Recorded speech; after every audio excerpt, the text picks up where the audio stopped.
안녕하세요 여러분. 지난번보다 이 색깔이 실내가 훨씬 밝아져서 다행입니다. 그래서 선생님이 지난 토요일날 어떻게 선생님이 새로 폰을 샀어요. 물론 갤럭시 폰 중에 새 폰은 너무 고가이고 그래서 중저가로 가성비, 선생님 교실에서 가성비 얘기했었죠. 가성비 좋은 폰을 샀더니 확실히 이 카메라는 우리 이전 영상을 보면 선생님 얼굴이 까맣게 나왔잖아. 이 뒤에가 밝으면 선생님 얼굴이 까맣게 나오는데 이거는 지금 뒤에 영상이 하얀색인데도 선생님 얼굴이 까맣게 나오지 않고 잘 나오고 있어요. 그래서 신기하다. 이게 카메라가 어떤 원리 때문에 이럴까 고민하다가 이런 걸 발견하게 되었어요. 한번 오늘 이런 것에 대해서 한번 살펴보도록 하겠습니다. 즉 각에 대해서 살펴보겠습니다.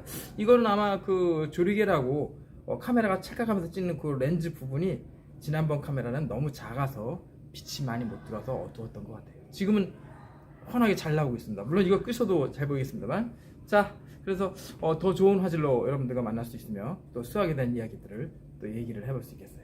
자, 어쨌든 봅시다. 지난 시간에 매스큐브 그래프 잘 그려보셨어요? 어때요? 카페에 많이 올리셨어요? 월요일 화요일 날 들었을 텐데 하시고 네이버 프린트 카페명으로 하셔야 돼요. 미안합니다. 프린트 수학 카페 거기다가 사진을 많이 올려주세요. 하시고 여러분들이 수업 시간에도 얘기했듯이 참여하고 여러분들이 움직이고 활동하고 참여하고 그래야 자기 실력이 들어요. 나중에 생각나. 3학년 학생, 3학년은 아니구나.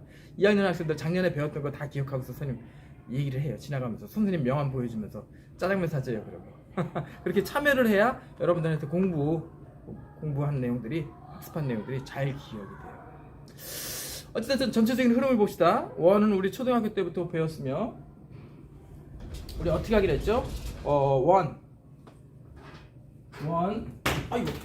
서클, 현 그런 얘기 했습니다. 그래서 자전거는 원이 2개 있으니까 바이시클 2란 얘기예요. 바이가 자전거 생각을 해보시고, 그 다음에 부채, 우리 동그리 부채, 흔한 부채 많이 있었죠? 선생님이 앞에서도 많이 보여줬었어요. 여기 시계 모양으로 해서 여러 가지를 만들어서 그려보자 그랬습니다. 나중에 해보도록 하죠. 그 다음에 호떡, 팬케이크나 저 동그란 거 뭐 있죠? 피자도 그렇고 다 이렇게 동그랗게 생겼어요. 동그랗게 원으로 되어 있고. 그런데 그 내용을 하려고 그러는 게 아니라 우리 중학교니까 그게 아니라 부채꼴 살펴보고 있죠. 부채꼴이 있을 때 어머나 여기 다 그려놨네. 현, 팔꼴에 대한 얘기를 했어요. 즉 이 부채꼴은 무엇에 의해서 모양이 결정되죠? 요걸 얼마나 벌렸느냐, 여기에 생기는 각, 그걸 뭐라 그랬더라? 중심에서 생기는 각이니까 중심각이 얼마나에 따라서 진행되겠습니다. 모양도 결정되고 둘레 넓이가 달라지겠어요. 다시 얘기하면 여러분들 생일 케이크, 지난번에 아이스크림 케이크도 얘기했죠. 피자뿐 아니라 케이크를 자를 때 요 중심각이 얼마나에 따라서 모양과 그 넓이와 부피가 달라지겠죠. 참고하시고 오늘 요 각에 대한 것을 아까 얘기한 대로 살펴보겠어요. 어디서? 카메라에서.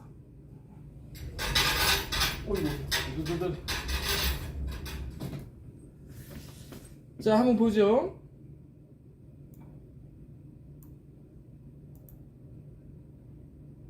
참고로 EBS나 다른 데서 가져와서 보여드리는 영상은 제가 유튜브에 업로드할 때 저작권 관련해서 경고가 가끔 뜨기도 합니다. 그럼 제가 그 부분은 삭제하고 영상이 올라가기도 합니다.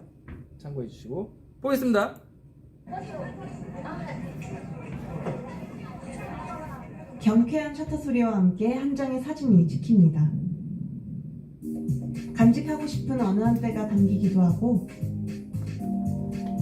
역사가 기록되기도 하며 가치를 매길 수 없는 예술작품이 되거나 소비자를 유혹하기도 합니다. 이처럼 우리의 일상에 존재하는 친숙한 사진도 처음에는 세상을 뒤집는 놀라운 발견과 발명으로부터 시작됐습니다.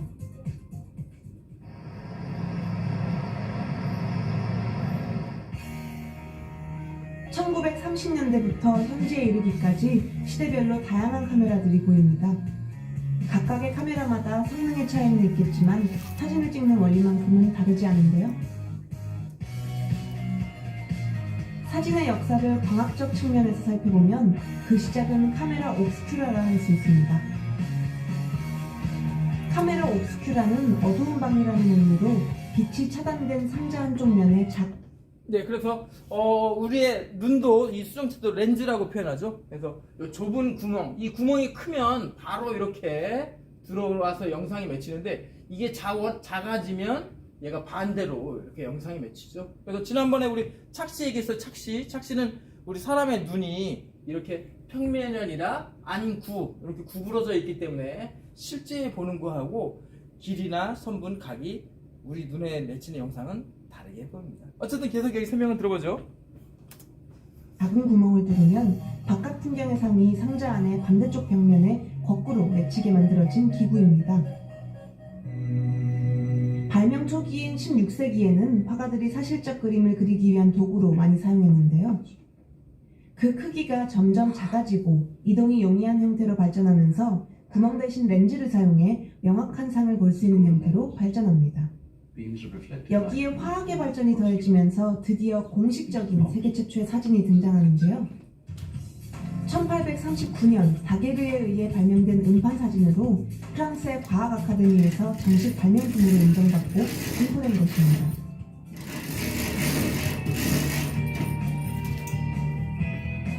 하지만 다게르의 음판 사진술, 즉 다게르오타입은 요즘의 사진과 달리 복제를 할 수 없고 제작 과정 역시 쉽지 않아 1860년대에 이르러서는 거의 사용되지 않게 됩니다. 이후 새로운 사진술이 등장하게 되는데요. 그중 유리건판 필름은 플라스틱 필름이 보급되기 전까지 널리 사용된 필름으로 흑백 필름의 원형이라 할 수 있습니다.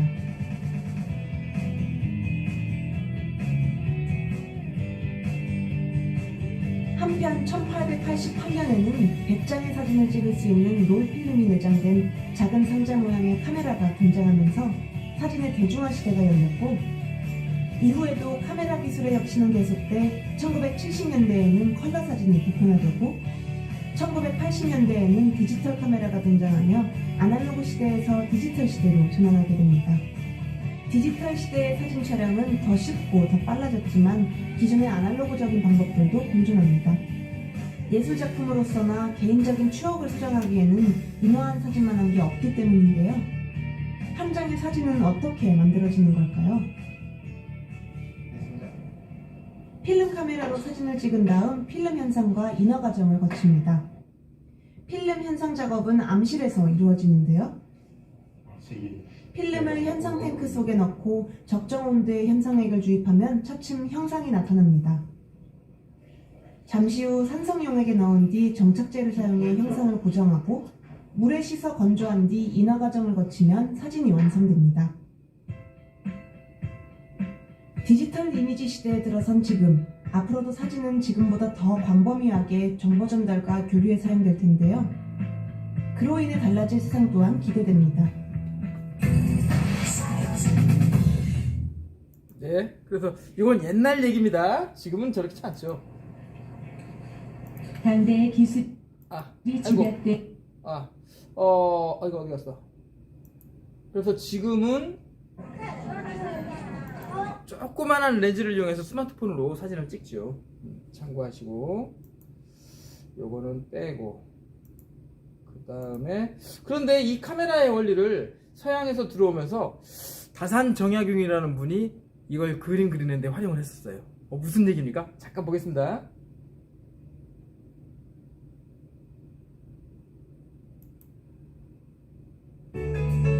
옵스큐라.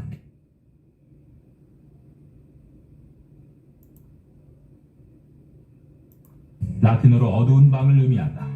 10세기경 아랍의 움막에서 작은 구멍을 통해 빛이 들어와 거꾸로 상이 맺히는 모습을 발견했다. 이 원리를 이용해 만든 것이 옵스큐라. 15세기 이후 옵스큐라는 화가들의 그림 보조 도구로 이용된다.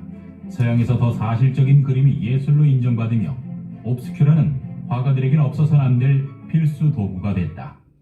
이렇게 하고 산 건너편에 있는 집, 창밖에 상명대의 인왕산과 주변 집 그리고 운동장이 종이에 비쳤다. 이 종이를 따라 그리기만 하면 그림이 되는 것이었다. 조선시대에도 있었다. 옵스큐라를 이용해서 그림을 그렸던 학자, 조선시대 최고의 학자이자 과학자로 평가받는 다산 정약용이었다. 그는 대표 실학자로 수학, 천문학, 경제 등 다방면으로 학식이 뛰어났다. 그리고 학문 기술에 접목해 거중기를 만들기도 했다. 정약용의 칠실관아설, 칠실관아설은 옵스큐라의 한자일입니다. 맑고 좋은 날을 택하여 방의 창문을 모두 닫고 밖에서 빛이 들어오는 것을 모두 막아 실내를 칠과 같이 하되 오직 한 구멍만 남겨 애체 하나를 여기에 끼운다. 눈처럼 흰 종이판을 가져다가 애체와 몇 자 거리에 놓으면 모래톱과 산봉우리의 아름다움이 종이판 위에 떨어진다. 형 친구인 이기양이라고, 보감 이기양이라고 하는 그런 관료가 형 집에서 카메라 옵스쿠라 앞에서 초상화 초본을 그리는 모양을 묘지명에다가 이렇게 밝혀놨어요. 그래서 이기양이 태양볕에 햇볕 아래 앉아서 카메라 옵스쿠라로 초상화의 초본을 그리는데 마치 움직이지 않고 앉아있는 모습이 진흙으로 비친 조각 같았다. 이렇게 이제 평을 남기고 있어요. 이태호 교수는 정약용이 적었던 조선의 옵스큐라에 대한 연구를 지속해왔다. 이것이 이태호 교수가 처음 발견한 이기양의 초상화 초본, 정약용의 증언이 사실이 되는 순간이었다. 유언호의 초상, 이 그림에는 글이 쓰여져 있었는데 하나는 이명기가 그렸다는 것과 또 하나는 유언호의 실제 몸을 2분의 1로 축소했다는 글이었다. 이태호 교수가 그림을 재었더니 84cm, 당시 유언호의 키는 168cm임을 알 수 있다. 이 시대의 중국은 옵스큐라에 축소경을 붙여서 사용했다는 기록이 있다. 아마 중국을 통해 조선은 옵스큐라를 알게 되고 사용했을 것이다.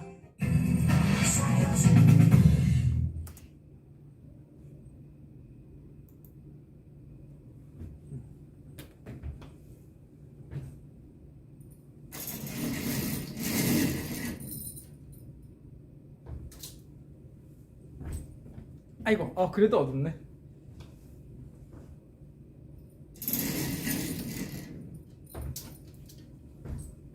예, 좀 났습니다.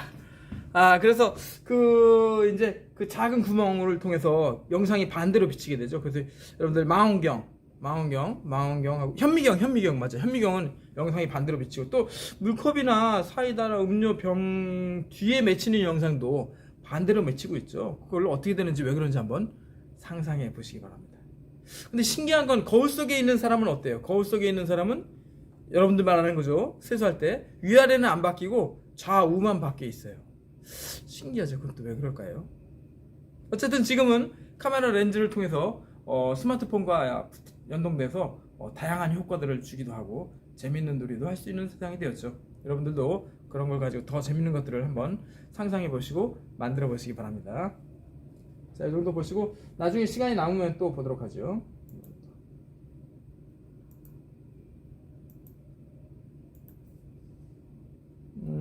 교과서 208페이지 잠깐 보겠습니다. 208페이지, 교과서 208페이지, 교과서 208페이지, 208페이지에 6번. 208페이지에 6번. 그래서 좀 전과 같으면 이제 다산 정약용이라는 분이 또는 초상화 그리는 분들이 실물과 똑같게 똑같은 건 아니고 닮음이 되는 거죠. 사실은 합동은 아니고 사실은 증명사진, 여러분들 주민등록증에 들어가는 사진 볼 때에 그게 본인과 맞는지 우리가 이걸 확대나 축소해서 상상해서 이 사람이 맞구나 이렇게 상상하는 거죠. 실제 크기로 사진을 가지고 다니면 신분증이 이만하겠죠. 여권도 이만하고 그건 1:1 합동인 경우고 대부분은 축소된 영상을 보고 또는 지도를 보고 내비를 보고 큰 거 실제의 물건을 상상하는 거죠. 그때는 닮음이죠. 아까도 이제 산하고 그런 풍경화를 방에다 비춰서 축소된 닮음인 그런 도형을 그리는 과정이죠. 그런데 이제 지도를 그릴 때 김정은이라는 분이 대동여지도를 만들 때 이렇게 길이고차를 이용했다. 아이고.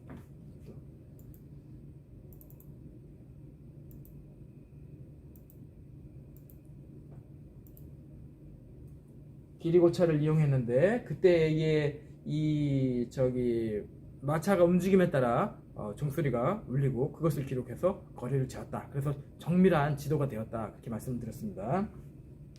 오늘은 저기 보시죠. 209페이지 209페이지 보겠습니다. 아이고, 야, 209페이지도 넘어가 버리네. 209페이지. 그래서 무슨 얘기를 하려고 그러냐면 오늘은 요 얘기를 하려고. 지난번에 우리 둥근 색종이를 가지고 아이고, 보이는구나 저게. 둥근 색종이를 가지고 얘를 반을 접으면, 교과서에 그림이 있었어요. 반을 접으면 180도가 된다. 또 반을 접으면 90도가 된다 그랬습니다. 그래서 직각이다, 수직이다, 그런 얘기 한다 그랬죠. 그 다음에 또 90도를 또 합동이 되게 포개어지게 반 접어주면 45도. 뾰족한데 이게 찌르겠는데? 뾰족한데? 아이스크림 콘 같은데? 아이스크림 콘? 앞에 영상에서도 보여드렸죠. 그래서 지금 무슨 얘기를 하려고 그러냐면 요 부채꼴이든 호든 현이든 얘가 합동이 되니까 계속 2분의 1, 2분의 1, 2분의 1 되듯이 반대로 이 작은 것을 펼치면 2배, 또 2배, 또 2배 해서 360도의 원이 되죠. 그러면 이 원의 넓이나 호의 길이는 어떻게 구할까라는 얘기죠. 그래서 우리 뭐라고 배웠냐면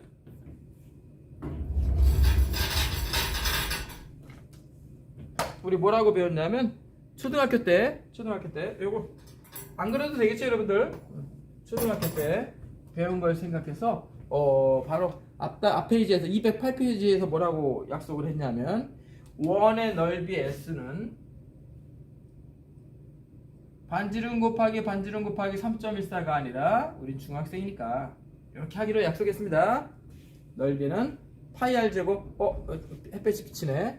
넓이는 파이 r 제곱 이렇게 하기로 했고, 그 다음에 호의 길이만 얘기합니다. 요 가장자리 요 반지름을 빼고, 이렇게 되는 반지름을 빼고, 호의 길이는 L은 이렇게 한 바퀴 도니까 자동차의 바퀴. 실제로 택시 요금 계산할 때 바퀴가 몇 바퀴 굴러가느냐를 카운트 계산을 해서 그걸로 택시 요금이 나와요. 물론 시간으로 재어서 차가 밀리면 요금이 올라가기도 하는데 어쨌든 기본은 이렇게 돼요. 그래서 차에서 버스나 그런 데 보면 얘가 바퀴가 얼마나 굴러가는지 기록이 돼요. 한 바퀴 들어갈 때마다 카운트를 해서 기록을 해놓고, 또 안전을 위해서 타이어 교체해야 할 때가 되면 또 조치를 취하기도 하고요. 어쨌든 이렇게 될 때 지름 곱하기 3.14가 아니라 우리 중학생이니까 2 파이 r 이렇게 기억하세요. 그래서 어떻게 기억하면 좋냐면 요 2가 이렇게 떼구르르르 굴러서 앞쪽에 왔다, 그렇게 연상하시면 좋겠습니다. 아이고, 야, 화면이 잘리는데? 그래도 알죠, 여러분들? 야, 선생님이 키가 작아서 이 글자가 밑으로 내려간대요. 그래서 원의 넓이는 파이 r 제곱, 그 다음에 원의 둘레, 조금 어려운 말로 뭐라 그랬죠? 원주는 2파이 r, 그렇게 나타낸다 그랬어요. 근데 오늘은 이걸 하려고 그러는 게 아니라, 이건 지난 시간에 208페이지에서 봤던 것이고, 오늘은 이렇게 방금 얘를 잘라보았듯이 이렇게 일부분 호떡을 잘랐어요. 호떡을 잘라서 먹는 일은 접어서는 먹어도 많진 않죠.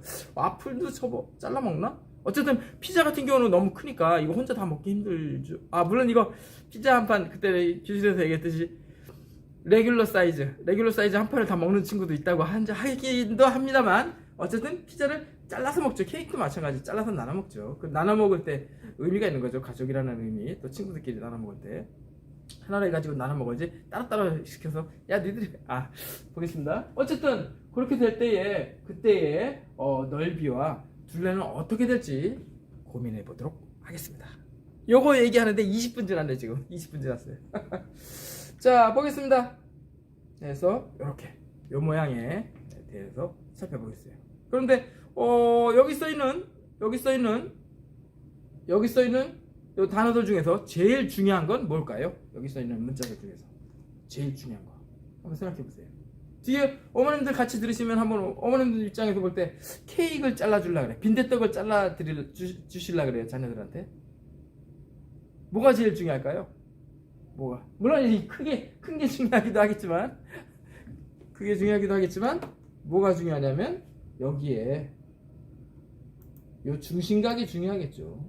여기를 얼마로 하느냐에 따라서 커지기도 하고 작아지기도 하고, 양이 많아지기도 하고 적어지기도 하고. 그렇게 되죠. 그래서 지난 시간에 우리 색종이 가지고 얘기할 때 뭐라고 표현했냐면 정비례한다라고 표현했어요.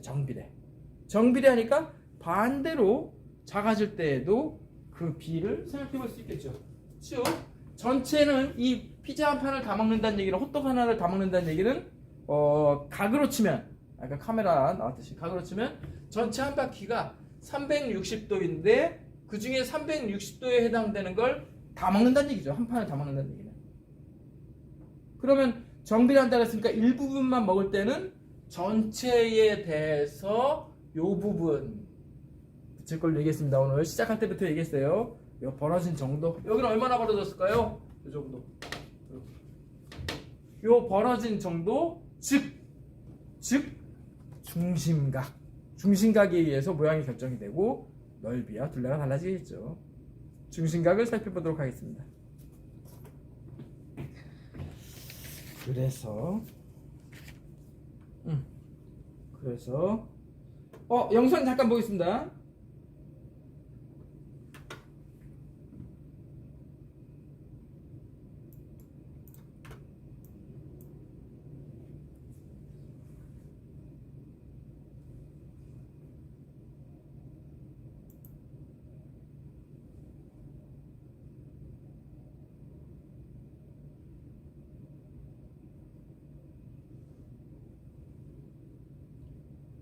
아이고, 그래서 이렇게 보고 있어요. 아이고, 이게 파일이 깨져서 좀 그러네. 그래서 요 피자 한 조각의 넓이는 이 등호입니다. 지금 화면이 좀 깨져서 그런데 전체 원의 넓이, 아까 얘기했던 원의 넓이 파이 r 제곱에다가 어떻게 할 거냐면 전체에 대한 요만큼의 비율, 그 표현을 우리는 초등학교 오릭하는 때 백분율로 배웠어요. 사실은 분수도 초등학교 책에 보면 4가 반쪽 그러면 두 개 중에 하나니까 2분의 1, 3분의 1 통분도 하고 여러분들 통분의 덧셈 뺄셈 곱셈 나눗셈까지 살펴보았죠. 이제 조금 어려운가요? 이제 2분의 1, 3분의 1이 아니라 원이니까 둥그런 원이니까 각도를 가지고 기준을 하겠어요. 그리고 한 바퀴 도는 그 전체 한 바퀴는 각도가 360도니까 기준이 360분의 1도 있어도 약분됐다고 생각하시면 돼요. 360분의 요 벌어진 정도, 요걸 뭐라 그랬더라? 중심각을 곱해주시면 해당되는 부분의 피자 한 조각의 넓이 또 둘레도 구할 수 있습니다. 왜냐하면 정비례하기 때문에 그렇습니다. 정리하겠습니다. 교과서 봐주세요. 빨간색 볼펜 준비해주세요. 빨간색 볼펜 빨간색 펜 준비해주세요. 자, 펜 준비. 반지름의 길이가 R이고 R 동그라미 쳐주세요. 레디어스. 지난번에 수업할 때 보니까 선생님이 넓이, 길이, 반지름, 지름 영어로 다 써줬더니 그 중에도 열심히 학생들이 받아 적는 학생들이 있더라고요. 맞습니다. 나중에 설계 도면 또는 여러분들이 인테리어나 디자인하거나 옷을 디자인하고 그랬을 때 거기에 설계 도면은 디자인한 그 도면에는 다 이렇게 영어로 써 있어요. 또 프로그램이나 앱도 여러분들이 가구점에 가서 또는 전자제품 사러 가서 이번에 냉장고를 살라 그러는데 우리 집 부엌에 들어갈 수 있는지 폭이나 높이를 알아야 되겠죠. 그런 것들도 이렇게 표현이 되고 그런 것들도 판단할 수 있어야 되겠죠. 가겠습니다.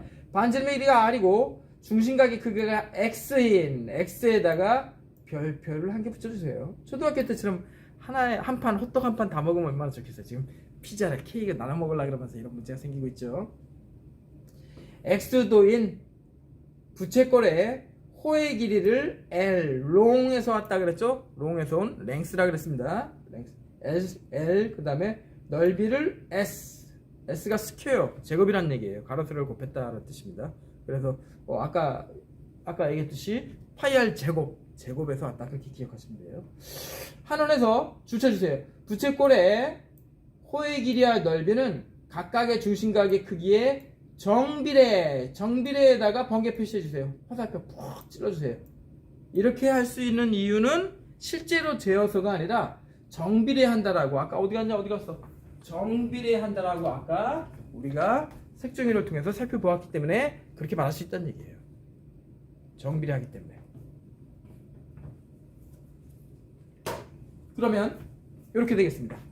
그래서 정비례하니까 비례식 2파이 대 전체 호의 길이 L은 그러면 이건 전체 원대 그 부채꼴이죠. 부채꼴의 호의 길이죠. 이것은 중심각 360도분의 X. X에다 동그라미 쳐주세요. 토할 뜻이 X. X가 중요합니다. 지금 그걸 구하려고 그래요.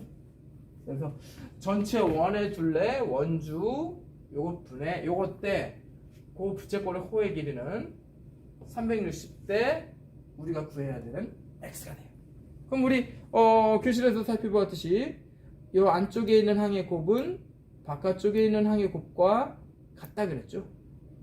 같다 그랬죠. 그래서 우리 어떻게 표현을 했냐면 미안합니다. X를 구하려고 하는 게 아니라 호의 길이 N을 구하려고 해요. 이렇게 되겠어요. 파란색으로 하겠습니다. 네모 L은 얘네 둘 곱해서 360으로 나눠줬으니까 이런 꼴이 돼요. L은 2파이r 곱하기 X. 얘네 둘 곱하기니까 2파이r 곱하기 X인데 거기다가 얘가 곱해져 있던 것을 양변을 360으로 나눠서 이런 꼴로 되겠어요. 선생님 왜 전체에다가 분모를 쓰지 않았나요? 그것은 이 전체 원주에 대한 요 부분이다. 아이스크림 콘처럼 그 부분이다 라는 것을 강조하려고 이렇게 한 거예요. 이렇게 됐어요. 일부분이란 뜻이에요. 그 다음에 마찬가지 원의 넓이도 마찬가지입니다. 원의 넓이도 마찬가지. 파이 r 제곱 초등학교 때처럼 파란색으로 해볼까요? 초등학교 때처럼 원의 넓이는 파이 r 제곱인데 이 부채꼴의 넓이는 s라고 한다면 중심각 어떻게 돼요? 360도 대 중심각 얼마인지는 몰라요. 그때그때 달라져요. 이렇게 되니까 얘네 둘 곱하면 360s 대 파이 r 제곱 곱하기 x인데 360으로 양변을 나눠주면 요꼴이 되겠어요. 요꼴. 그래서 어떻게 돼요? 전체 원의 넓이 곱하기 360도 한 바퀴에 대한 그 중심각에 해당되는 부분 요 비율만큼 정비례하기 때문에 이렇게 하면 구할 수 있다는 얘기예요. 360분의 x를 곱해서 구하겠습니다. 그 부채꼴의 중심각에 의해서 모양이 결정이 되겠죠. 왜 이렇게 할 수 있다고요? 정비례하기 때문에 그렇습니다. 자 보겠습니다. 총정리 빨간색 볼펜으로 테두리 쳐주세요. 형광펜으로 발라주세요. 쫙 책이 찢어질 정도로 젖어서 별표 7개 쳐주세요.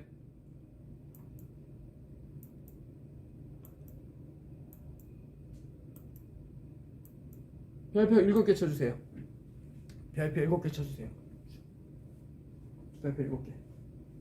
부채꼴의 호의 길이와 넓이.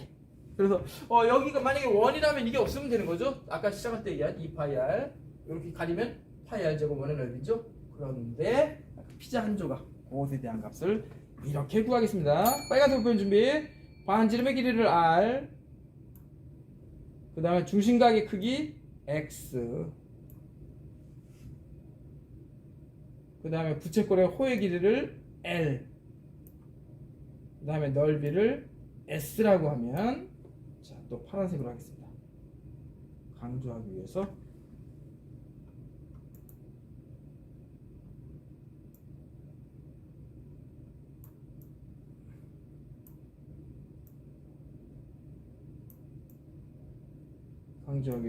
이렇게 정리하겠습니다. 그래서 호의 길이는 부채꼴의 호의 길이 아까 얘기한 대로 반지름 빼고 호만 얘기합니다. 호의 길이는 2파이r 곱하기 얼마? 전체분의 그 부분 360분의 x. 그러면 아까 우리 어떻게 됐더라?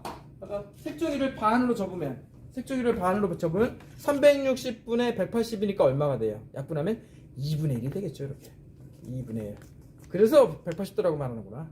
근데 만약에 이게 90도라면 4분의 1이 되겠죠. 이렇게 4분의 1 맞죠? 약분 되는 것만 나와요. 막 분수 그렇게 걱정하지 마세요.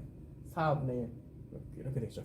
만약에 이걸 삼각형으로 만들어서 지난번에 우리 삼각형 접었었는데 삼각형으로 한다면 할 필요 없죠. 여러분들은 똑똑하니까 우리 수학을 배운다 그래서 생각한다 그랬죠. 만약에 정삼각형을 만들어서 생기는 중심각이 얼마인지 알면 그때에 생기는 호의 길이 알 수 있죠. 얼마예요? 360분의 120도였죠?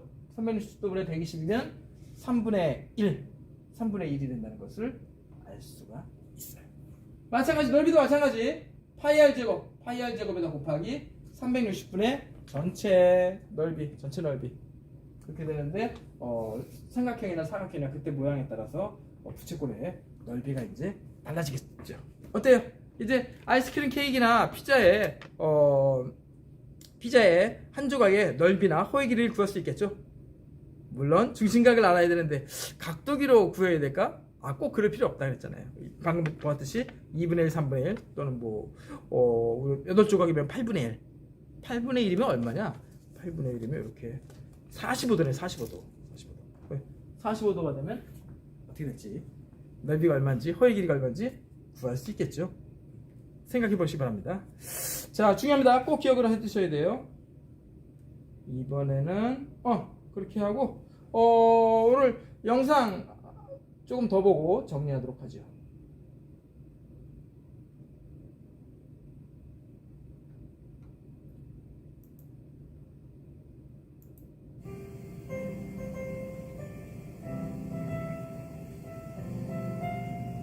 이게 왜 여기 있지? 미안합니다.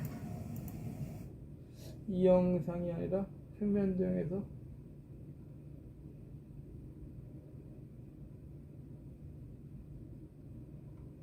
그래.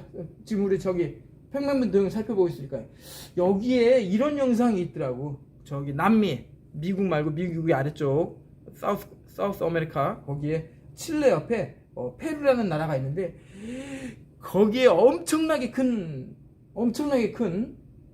그림들이 있대요. 무슨 얘기일까요? 잠깐 보겠습니다.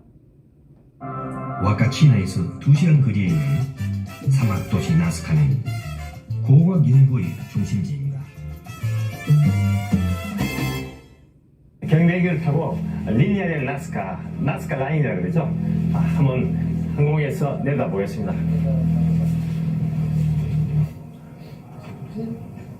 고대의 수수께끼라 불리는 나스카 라인은 땅에 그려진 그림입니다. 그 규모가 워낙 거대하다 보니 오로지 비행기를 타고 높은 하늘에서만 볼 수 있죠. 곧이어 황량하고 메마른 검은 사막이 펼쳐집니다.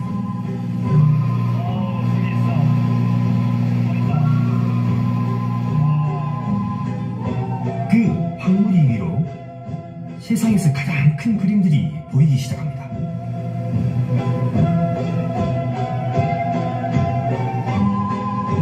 광활한 대지를 캠프스 삼아 던고래, 벌새, 콘도르 등 70개의 동식물과 300개의 기하학적 문양, 800개의 선이 그려져 있습니다.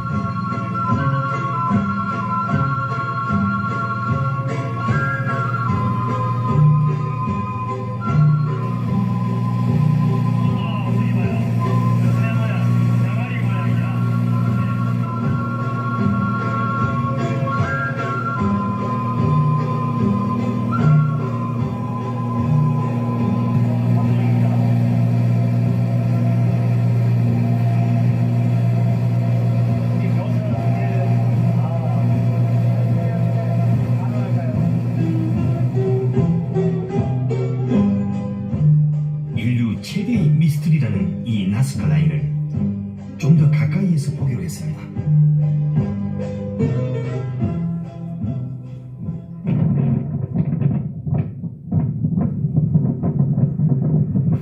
Hola, buenas tardes. Bienvenido acá.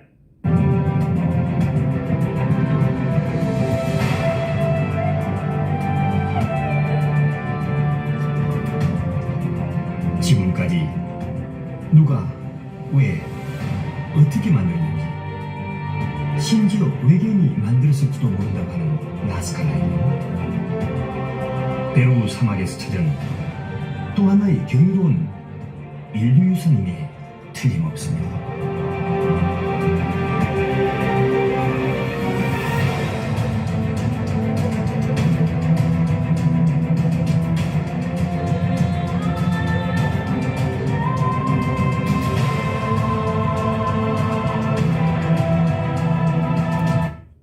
네, 그래서 누가 저 넓은 땅에 그리기도 힘들었을 거예요. 저 넓은 땅에 신기한 그림들, 신기한 무늬들을 누가 왜 그렸을까요? 저도 궁금해요. 또 여러분들도 한번 멋진 그림이나 또는 아이디어나 생각들을 엄청나게 큰 곳에 아니면은 엄청나게 조그만, 어떤 사람들은 막 쌀 안에다가 그림을 그리고 그러더라고. 그려보시기 바랍니다. 새로운 것을 한번 도전해보세요. 여러분들의 아이디어를 마음껏 표현해보세요. 수고하셨습니다. 오늘 마치겠습니다.